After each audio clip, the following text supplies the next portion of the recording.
Hi, I'm Lindsay with Apartment Guide. Even the thought of looking for an apartment can be overwhelming. So where do you start? Don't worry, I'm here to help you with an easy-to-follow plan. It's a waste of time to go apartment hunting without knowing what you're looking for.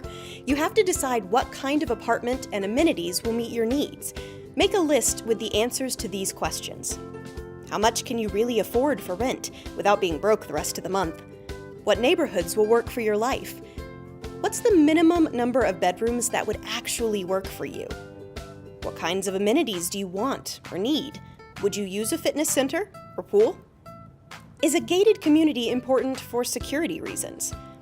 What apartment features do you need? A washer and dryer? Outdoor space for a pet? Covered parking?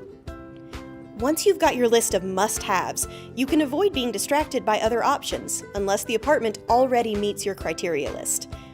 Set some deadlines for yourself and stick to them. Work backward from the date you've got to move and add your apartment hunting dates to your calendar. Be sure to leave time for cleaning and packing too. Lastly, stay organized. Set up a folder or create a spreadsheet so you can keep track of apartments you want to see, apartments you've seen, and the pros, cons, and prices of each. Write down questions you have and answers you get. You'll not only be organized, you can share the facts with friends if you need help deciding. Now you're ready to get started, and apartment hunting will be much easier. Doesn't that sound good?